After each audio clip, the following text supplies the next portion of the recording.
You're listening to the British Baseball Podcast.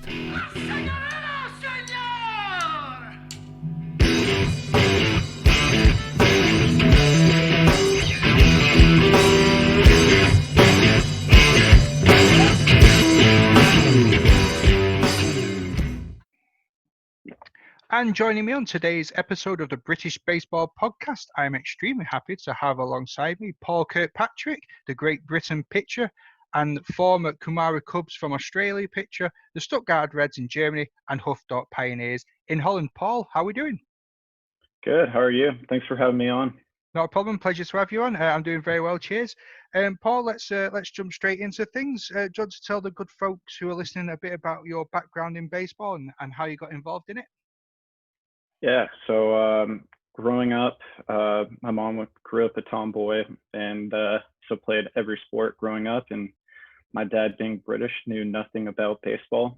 And so I thought it was a great fit how neither one of my parents knew anything about baseball. And so they couldn't critique me in any way. So it was just my kind of little sanctuary to get away from parents and family. And yeah, it was just a great sport. Kind of chose me towards the end. But I played every sport growing up until high school and then stuck with baseball. Did you find that other sports had a pull for your heart over baseball? Was there any close contenders? Yeah, so I grew up playing basketball, a lot of tennis and golf. And basketball kind of came easy. Golf, my uncle played golf at Duke, so he was really good and taught me a lot. And then my mom was a tennis pro, and so she could always beat me at tennis, and she still does, and it infuriates me all the time. But so I was quite good at those three, but baseball just kept on getting put on the B team or JV team until my junior year of high school. And so I kind of fell in love with it because there was the one sport I really had to try and if I wanted to succeed. And so the work ethic came, and yeah, now I am. I mean, wouldn't be where I am today without baseball. Yeah. Were you always a pitcher throughout your youth and your college and university days, or you try other positions as well? So I played a position in high school. I was a first baseman, third baseman, and because I could not run to save my life. But funny story is that so I grew up hitting right-handed, and then my junior year, my select team coach or summer ball coach, he told me that my right-handed swing was so bad that I should just try hitting left-handed. So I did, and I could make contact, and it looked like a way better swing than my right-handed swing. So he's like, perfect. From now on, you are only going to hit left-handed. In my junior year of high school, I had one at bat, and I took it from the right side and hit a double. And so I finished my high school career batting 1,000 from the right-handed side because my senior year I then hit left-handed. So I'm perfect from the right-handed batter's box, and I will never let that go. Retire it. So, don't ever go back to it. Keep that record. Mm-hmm. So did you say that's some of the best advice you've ever got from a coach?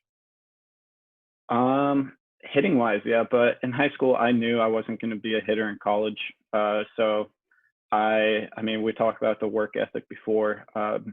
I did not have any being a hitter because I knew my future was in pitching and not hitting. And in college, pitchers don't hit, or typically they don't hit. So I never stayed after practice and tried.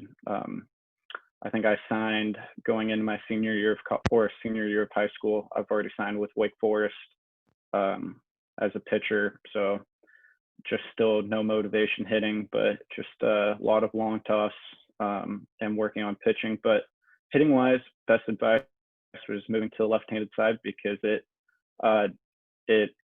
didn't ruin my golf swing, which is more important as a pitcher, having good golf swing. And but I think my best advice from a coach, and I know we'll talk about it later a bit, but I tried having 4 different pitches before I was ready. So I had a fastball, changeup, and a really good slider. And I tried throwing a curveball as well. But my coach, I think it was my freshman year of college, my coach kind of touched on it, but it was more my junior college coach my sophomore year. He's like, look, you have 2 average breaking balls. You can either have 2 and they'll stay average, or you can really focus on one and just have that be dominant. So I really took that to heart, scratched the curveball, and so it's really just a fastball, changeup, slider. Um, I still throw a curveball. Like, if since I'm a starter, if I'm in the 6th, 7th inning and one batter seen every pitch, I might just flip in a curveball. But um, I really try to just focus on that slider. Yeah. What would you say your favorite pitch is? Um, Favorite one is slider, but my best one's probably my changeup. Yeah. And I don't know why changeups are. I mean, it's the hardest pitch to hit if you throw a good one. So I think that's nice. But I can throw every pitch to a righty, and then to a lefty, or I can throw every pitch to a lefty, a righty. I'm still working on that right-handed changeup to a right-handed hitter because it's not as common. So I'm just trying to work on locating that. And yeah, I mean, working on something every day, trying to get better. Cool. So, when you finished college and uni, how do you end up playing in Australia as your first club? How did that come about? I went to Germany my first year Sorry. actually. Yeah, so I had talks with one of my teammates in college about how we both wanted to kind of play after baseball, or after college. We wanted to keep playing baseball. So he kind of introduced to me this website, Baseball Jobs Overseas, and that opportunity came because having a British passport holds a lot of weight, because I don't count against that import limit. So he kind of introduced that to me. I would have loved getting drafted, but I didn't think I was going to. My first half stats in college were amazing, and then I kind of fell off towards the end. And I'm a right-handed pitcher that's 6'3", that throws 88, 92. You can drive in America 5 minutes and find someone exactly like me. So I figured I'd go travel the world and keep playing and learn some new cultures and get more involved with the GB teams. Yeah. Was it a bit nerve-wracking then making that first step? When I boarded the plane, I kind of thought to myself, what am I doing? Like, I'm very comfortable in the US.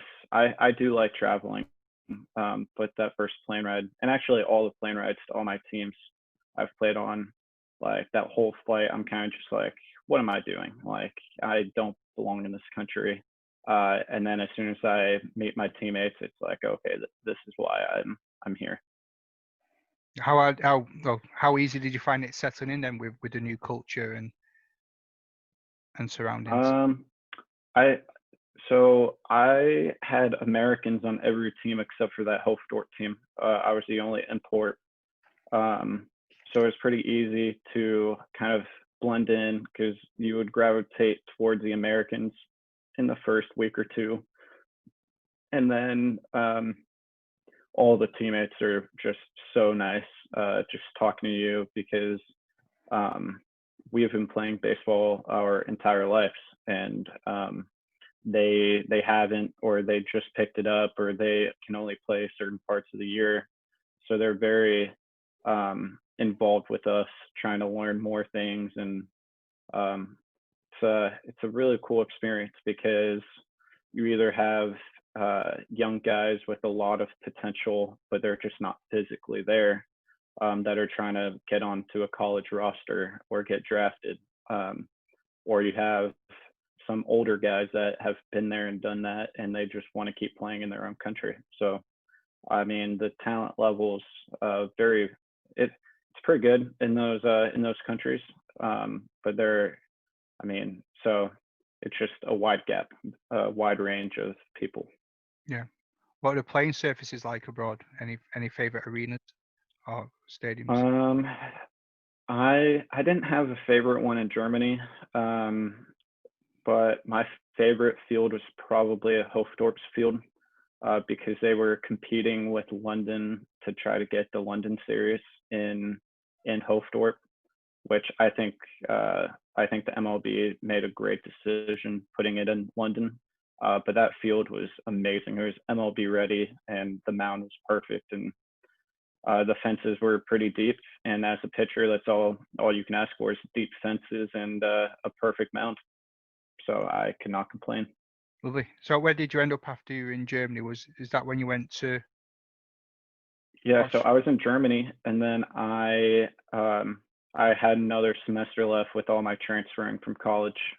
So in order to convince my mom that I wanted to keep playing, I told her I would graduate first. So I could have gone to Australia from then, but I decided to get my degree. So I went back to school at Western Kentucky, and then I went back to Europe in Hofdorp, which was amazing. It was a great year, and met a bunch of cool people, and they are really good at baseball Yeah. in the Netherlands. Which you say was more competitive than the German league or the Dutch league, because they both got pretty high standards. I think the Dutch league is. I would say the Dutch league's better. I think the German leagues it is competitive, but I think it's such a big country where they have both a North and Southern division, to where I think the talent's more spread out. And in the Dutch league, they have 8 teams, so the talent's all there. And so instead of having 20 teams, all the talent's on 8 teams, and I would say the Dutch league. And people get drafted out of the Netherlands all the time. There are a few scouts that are just looking at 17, 18-year-old kids to try to sign. Yeah, and you said off air we were talking before that you should have been playing in Italy this season as well, another European powerful league there. Any plans to go back there if lockdown is lifted? Yeah, yeah. So yeah, I was supposed to be in Italy, in Bologna.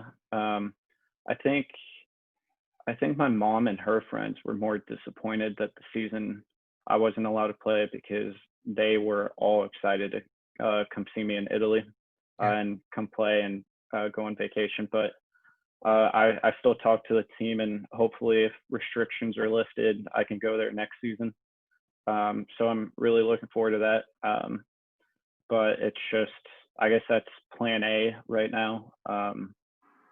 And yeah, just I kind of just go with the flow. I mean, you can't get ahead of this. So just one step at a time, and hopefully everything works out and everything happens for a reason. Yeah, So, indeed.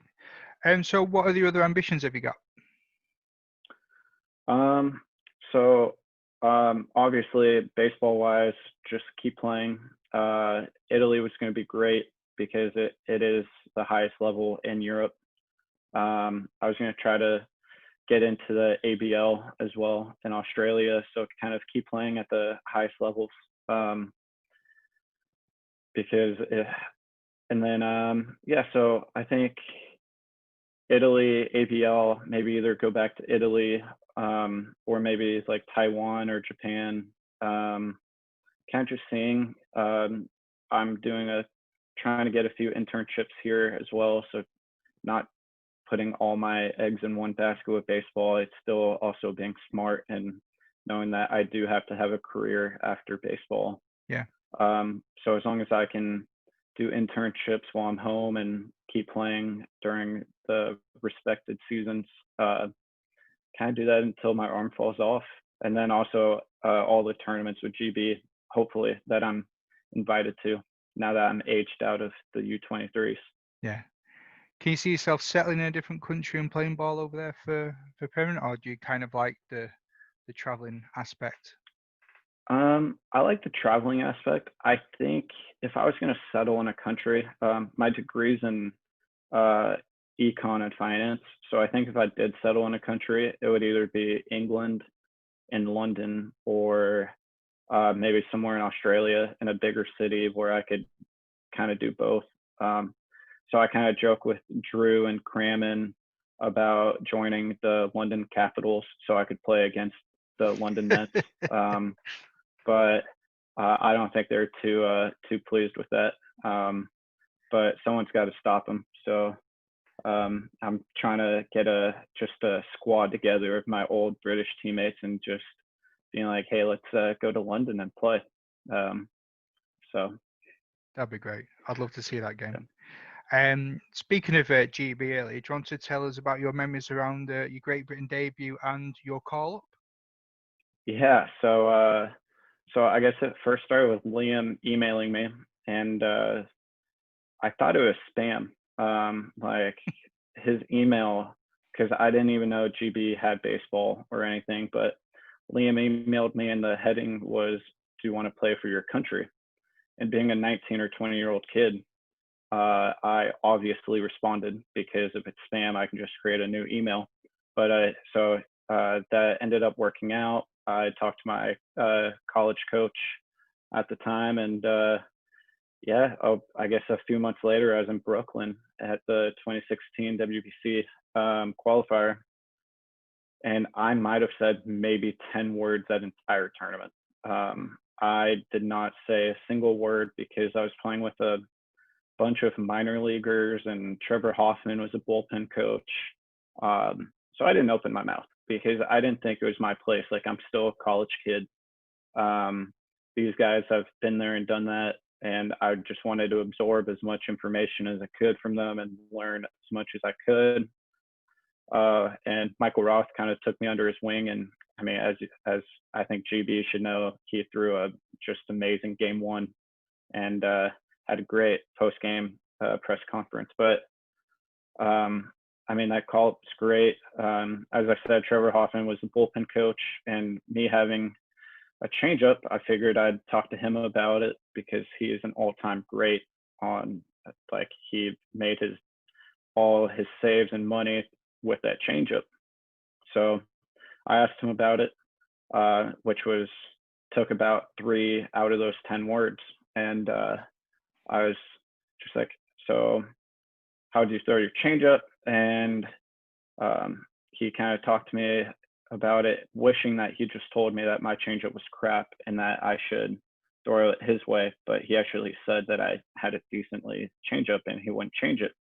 So I was actually disappointed because I would have rathered him just tell me how to throw his and just say, oh, I wouldn't change it. But I learned my changeup from John Danks, who also pitched at the majors. So that was a great start. And then I guess my first appearance was against Pakistan, and I snaked a win, and unbelievable because I got the call to start warming up in the 4th inning, that I was going in the 5th.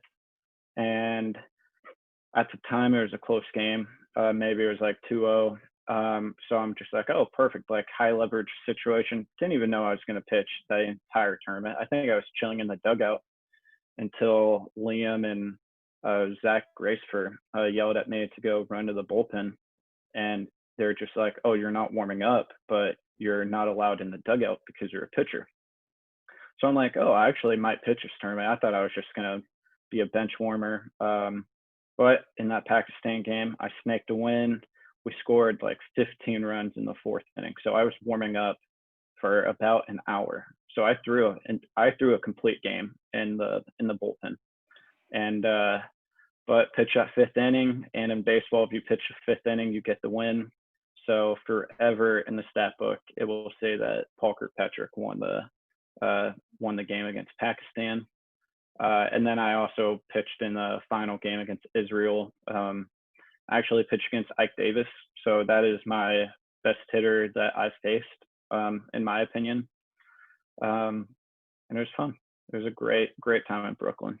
Yeah, I saw the highlights of the Pakistan game, It was only a short clip. I've not been able to see the full game, but it looked wild. It looked like a really good game. Yeah, it was a lot of fun. Good. And I don't think we could progress any further. We were asking about the famous Dutch incident, as we'll call it. I first found out about this through Drew Spence of London Mets and the under-23s GB team, and it was on your Yeah. Grateful to the Game speech, which again was a superb series, and there's so many brilliant people that have contributed to that. So if you've not heard them or seen them yet, go onto Twitter, look for Drew Spence on the Caper Beats, and look for Grateful to the Game with the hashtag. Paul, do you want to talk us through your experience? Yeah, the experience of the Dutch game, or just what I said on Drew's Twitter. You can start at the beginning. Let's go throughout the whole game. Well, not the whole game, but your highlights and memories of that occasion. So I guess the Dutch game kind of started way before, because I was just coming off the season in the Netherlands, and so I think my teammates were talking about how I might have been the second most hated person in that league, and so I'm the teammate that if you're on my team, you will absolutely love me, and I'll have your back till the end. But I do talk a lot of crap. I think it's a mental game, and no matter if we're up 10, down 10, close game, I will just talk crap in certain situations. So kind of started then. I knew all the Dutch players hated me, except for two that were actually on my team that went to Prague. And so, that was that. So I kind of knew a few of the hitters. And then the night before, I had a beer with Crammon, who, if you haven't listened to his story on either your podcast or on Twitter's page, Twitter with Drew, we kind of had a beer and talked about what he was going through, and that I had a similar experience with my dad. And at the end, it was just like, hey, tomorrow we're going to do something special. And all through, during those practices in London, I guess Will Lintern and J-Rod, they are huge on the mental game, and I am as well, but they wanted us to visualize the whole, something in Prague. So they wanted us to visualize us winning, but they didn't tell us what to do or what to visualize, but they wanted us to share at the last practice, and the only practice I was able to. And so not knowing any of these people, maybe one, I think I knew Freddie from before, no one wanted to share what they visualized. And so me just being the confidence, confidence, and kind of I'm the smart a-hole in every room. And I was just like, I think I made a joke about how I was going, after the Dutch game, through a CG and just stared into their dugout with just saying a couple things because of my trash talking, and everyone just laughed, and J-Rod's like, hell yeah, let's do it. So we go to the game, and I talked to a few of my teammates on the Dutch team, kind of gave them a few high fives, and all they could ask were, hey, are you pitching? And I'm like, oh, trust me, you do not want me to pitch against you guys, because I was feeling good. Shockingly, I felt good because the game was on Wednesday. I pitched in our Hoofddorp team on Saturday through 120 pitches. So it was a short rest, but I knew I wanted the ball against the Netherlands. And so as Drew kind of mentioned, I kind of told him that I wanted the ball, and they weren't going to give it to anyone else. So some highlights of that game were, I guess, the second batter of the game drag bunted, and that was their first hit of the game. And so I was near the Dutch dugout, and one of my really good friends on that team, he just yelled out, "There goes the no-no." And I'm like, man, the Dutch have to resort to bunting to get a hit off me. I'm like, so I knew that that kind of set an edge off me. Like, I'm just like, all right, like really pound the zone. And then Freddie called a great game, caught a great game. He, like, even in the bullpen, I've never seen him behind the plate, but he was blocking all my sliders. And so that confidence level right there was just like, great. I have a catcher that can block a ball. So that trust was just instant. So, and my friends give me a lot of crap for saying that Freddie caught a great game, but he did. And then, so I guess I'm not sure who it was, whether it was Mateo or Freddie that scored the first run, but like that was great again. But I knew we needed one more. And then when that second run came in, I was very confident, because I usually tell my teams before I go pitch, it's, hey, give me 2 or 3 runs, and I'm pretty confident that we'll win the game, especially in a 7-inning game. And so second run came in, I was very hyped and excited. And then I think the very next inning, they scored another run, and I was livid because it was against their smallest hitter with 2 outs, and he hits this little jam shot, probably the weakest ball I've ever seen, and it just landed between our first and second baseman and they scored on that. And I was just yelling in the dugout because I got out of it the very next inning, but I was just like, how do I let the smallest guy on the team beat me? So I was pretty mad. How did you get mentally back into the game then after that? Because it probably would have been quite easy for you to have not lost the plot, but like it could have steamrolled downhill. Is that where the mental side sort of kicked in? Yeah, so I pride myself on the mental side, and I think that's one thing my mom instilled on me was, if you're going to be a great athlete, you have to have a really good mental side. So it's just a flip of the switch. I mean, I try to have it to where you can have it until the first out in the dugout. So when I'm back in the dugout, as soon as we make the first out of that next inning, I need to just forget about it and kind of move on. And I also have, if I'm on the mound and I'm struggling, I usually pick out a part of the field that I can just look at and kind of reset. So mine is the left field foul pole. I'll just stare at it, kind of mentally lock in. It used to be the scoreboard, but not all fields in Europe have a scoreboard. So I changed it to the left field foul pole. So I think it's important for people to have kind of a place to kind of mentally get back in the game.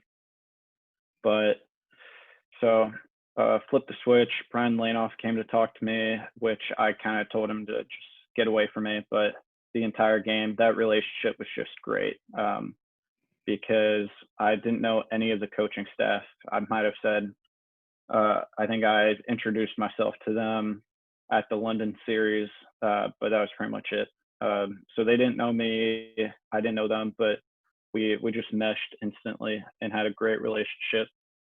And Brian would just come over and talk to me about, all right, well, this is the guys that are coming up, and here's how you pitched to them last time. I kind of just said, well, I've been pitching the same way to every single hitter, and they still haven't been able to figure it out, which if it works, don't change it. But then the last inning, I think I gave up a double with 2 outs. And so I just thought to myself, well, at least I made the game interesting. I mean, if worse comes to worse, who can fault that? I mean, tying run on second base. And I mean, we all knew that we never beat the Dutch. And so when I struck out the last batter, I I immediately just went to go hug Freddie. I did not face the Dutch dugout as I envisioned, but because I was too caught up in kind of celebrating with the team, trying to act like I've done that before. But overall it was a great game. Yeah. I mean, we played really good defense. We scored just enough runs, and I think it's important when you have a pitcher that's a pitch to contact hitter, just make the routine plays. Diving plays are awesome, but the routine plays have to be made, and I don't think we made a single error, which was awesome. Yeah, indeed. It was a great game. I watched the highlights, not the highlights, but I watched the whole thing not too recently. Drew managed to get all of it linked for it on YouTube, and yeah, I really enjoyed it. Really good game. What was it like afterwards then? What was the mood like afterwards? Like you said, it's the first time you beat the Dutch. Who were the first people to come over, congratulate you, and any clean stories you could share? Yeah. So Freddie's dad was out of the dugout. My mom didn't come because she was coming to the senior Euros a few months later, so it just didn't make sense. So Freddie's dad, Mr. Mosier, he almost knocked out a tooth after the game. Like he gave me a hug and his shoulder went right into my jaw. So that was brutal. But as soon as we got back to the hotel, we talked about it before the tournament, how we were there on a business trip, how don't drink too much, like limit yourself to one beer, since the drinking age is way younger there than it is here in America. But I was the oldest one, so Drew and I our relationship was awesome because it felt like every dinner I was a few beers deep, and like when I ordered I was a couple in, Drew and I would always make awkward eye contact, and I'm just like, I know I can handle myself. Like as long as my big thing is you have to be ready to go the next day. There's no excuse for no hangover, no headaches. Like you have to go. It's a business trip. 100% agree. But I did stick around with the coaching staff and just shared great stories and how we're so confident. And like the boys were just very ecstatic. And we're in Prague, and so we kind of just hung out and chilled. Trying to talk our way into, all right, we have the Germans next. Like, let's go beat them. Let's shock the world. Because no one thought we could beat the Dutch. So why not shock the world and win the tournament? Yeah. So speaking of some of the coaches, I reached out to some of them to see if they could help me with my research. And one of them said to ask you about your coaching role within the under-18s. Yeah, so J-Rod graciously invited me to be a part of the team. So we haven't really figured out the appropriate title that he would give me. So I am the pitching / bullpen / strength and conditioning coach, kind of just a do-it-all coach. Whatever I'm needed to do, I'll do. I want everyone to just reach out and text me, or if they have any pitching questions or how do they get bigger and stronger or faster, kind of just do that. I think it's great. Our coaching staff is going to be legit next year, and it's just unfortunate that me being in America, all of the help I can do is on Zoom calls or like videos. So I think we have a good staff there in the UK that I feel comfortable that I can help in any way that I can here. So I'm looking forward to it. I think we have another pitching coach on the staff, so that's why we're going to talk together, and he can have the pitchers because he'll handle them more, and then I'll go with the bullpen. And I think it just goes tournament to tournament and just see what I can do to help. Awesome.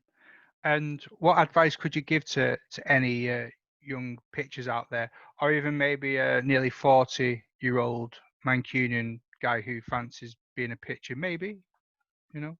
My best advice for pitchers is to start with strike one. I mean, the batting average of opposing hitters goes down tremendously if you throw first pitch strikes. And the same advice that I was given is that it's great to have 4, 5, 6 different pitches, but I wouldn't move on from 2 or 3 unless you can throw both your changeup and your breaking ball for a strike. There's no point of having 5 pitches if you can only throw 2 of them consistently for a strike. So that would be my big one. And the line I use with my teams that I cheer in Texas is that Mike Trout might be the best hitter in baseball, and if you throw it down the middle, he might hit 400. So he's going to get out 6 out of 10 times by just throwing the ball down the middle. And I tell him, and guess what? We're not facing Mike Trout. Like, the hitters that we're facing, I mean, obviously, if you can, don't throw it down the middle, but that's just how important strike one is. Is that, I mean, hitters will get themselves out more times than not, and that's why I love pitching, because hitting that mentality, you're going to get out 7 out of 10 times, and you're considered a Hall of Famer, which is just mind-blowing. So I limit the walks and just throw strikes. Yeah, you should see me on MLB The Show. Like, I swing everything. All my pitches are straight down the middle. No matter where I try to put it, I'm like the batter's favorite. I'm so bad at it. Yeah, I should concentrate on the real thing instead. I'm not very good at that either. But practice makes perfect. Do you think having a good relationship with your catcher is a must as a pitcher? Oh, 100%. And I think that's where, I mean, that trust comes in. I mean, it's hard to explain because, I mean, if a catcher can't block a ball or doesn't know what the pitcher wants to throw, I mean, it either slows the game down, or if there's a runner on third and he can't block a ball, then that eliminates all the breaking balls because you don't want that runner to score with a pass ball. And so I think that trust level is just so unique in the way that, especially with GB tournaments where you're given just a few days to figure out what pitchers like, because it is tempo. I mean, the pitcher just wants to grab the ball and get back on the rubber. And if we have to shake off 1,000 signs, then that's not the way to do it. So it's kind of, even if the catcher is so smart and the pitcher will always shake off to whatever pitch he wants, and the right pitch thrown at 50% conviction is way worse than the wrong pitch thrown at 100% conviction. So pitchers need to believe in what they throw, and catchers just learn that the pitchers are always right and just sit back there and make us look good. And that's pretty much how it is. But I think every GB catcher I've had, I mean, you kind of just talk to them briefly, even outside the games, just like, hey, this is what I like to throw in this situation, and kind of go from there. Like, I mean, in that Dutch game, actually that whole tournament, I was just throwing fastballs in and sliders away, and maybe occasionally I'll throw a slider or a fastball high or fastball away just to change the eye level. But because I didn't need to shake off that much that entire tournament, and it was great. So that trust level is very unique. Cool. So it looks like I'm going to be buying a few people in Manchester, a few crates of beer in for this side. Sure, it might just be cheaper just to stay on the bench. I think that's what I'll do. So J-Red also said to ask you what the secrets of running a good kangaroo court are on a GB trip. Now, for those that don't know, what is a kangaroo court? So kangaroo court is kind of, I mean, it's not a game, but it's something that you keep in a backpack or a box of just either if someone says something dumb or does something dumb outside the baseball field, then you'll write it up and put it in the backpack, and you'll get fined at the end of the week. So it is a 18 and up game because typically the money goes toward some beer for the boys after a successful tour. And so the key to having a great one is that no matter who you are, like the older guys on the team need to go to the local like Walmart or y'all's or like Little or like a massive store that sells kids backpacks, and you buy the pinkest, most sparkly backpack and you give it to the younger guys, the rookies on the team, the guys that are new to that level of baseball. It doesn't matter if you've played on the U15 team and if it's your first one at the U18 level or first one at the U23 level, you are a rookie. And so you give them the pink sparkly backpack, and they have to fill it up with candy and Red Bull and typically pen and paper, so that at any time, if someone does something, you can just write it down and put it in the backpack. And if I think we had 4 or 5 different rookies in Prague, and so each day everyone was in charge of carrying it one day. So they had 24 hours and it couldn't leave their sight. So they would bring it to the baseball field and back, and if they forgot it, then they would get fined to the max. And someone forgot it. We left some equipment on the bus, so that got fined. And then obviously some people, probably Mateo, said some ridiculous things, so he got fined a lot in Prague. I'm the one that typically gets fined at the seniors level, so I've had to pay my fair share of fines. But towards the end, at the end of the week, you read off all the letters or all the notes, and all the people that are either graduating from that level or the team captains will be the judges, and you have to figure out what the fine is, if it's worthy of a fine or max fine. And typically the fines are like €5, like, so nothing too steep. And then the most you can pay is like 10 or 15 euros. So yeah, no one's going broke over these fines, but enough to buy some beer in Prague, which is cheaper than water. Yes, that's true. I remember it was I was in a bar in Manchester, and it was £3.50 for a pint of Starperman, and the guy who served me, like, because I was commenting on how steep it was. This is probably like 7 years ago, and they said, yeah, it's 50p in Prague, and I was like, oh man, what a kick in the shin that is. I was like, yeah. So I think that's the key to run a good kangaroo court, is that make sure that the backpack's filled with candy and Red Bull, and if it's not, whoever's in charge of the backpack is going to get fined for that. And they have to bring it to dinner on the bus. They have to hold it. And some people really hate it, and some people just rock it. And I think it's great. I think it's a great team builder. There are different levels to it. Like, some people will buy that backpack for day 1 of practice in London before we fly, but I think everything should start pretty much as soon as you get off the plane in that respective country.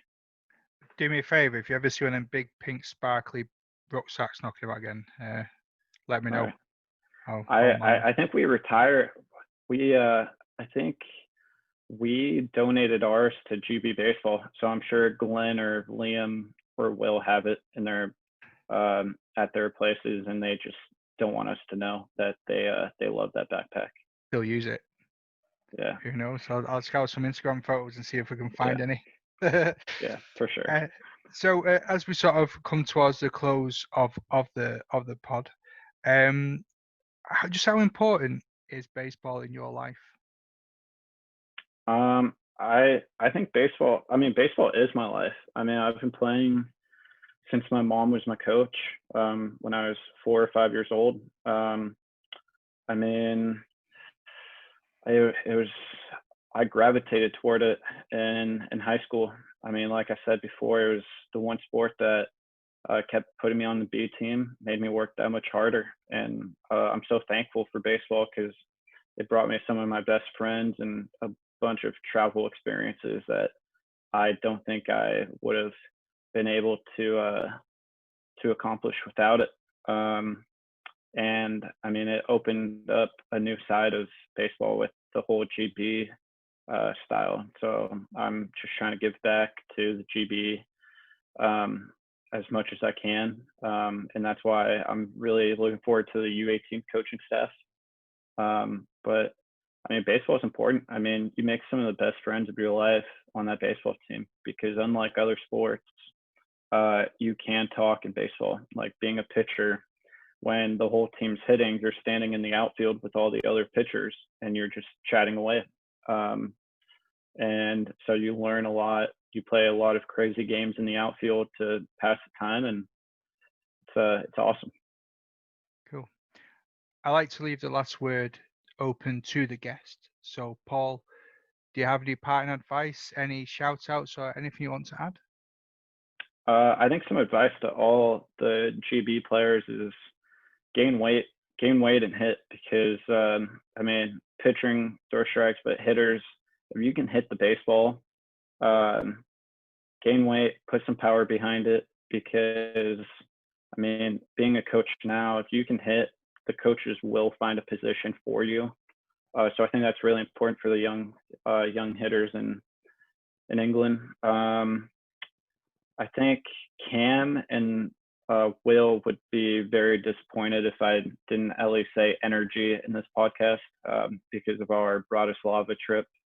But I've kind of retired from all of that energy I had. I think I had a couple too many Red Bulls over there, but it was a lot of fun. I mean, meeting just amazing people, great. So, I mean, I would shout out all the GB players and coaches and past coaches for just thanking them to helping me get this far in life. Cool. And where can we follow you and your career on Twitter? So Twitter and Instagram, I think it's DJ_Paulie K. And so fairly certain that's it. I didn't create the names, but I have stuck with it for about 15 years or. So you're not spinning music years.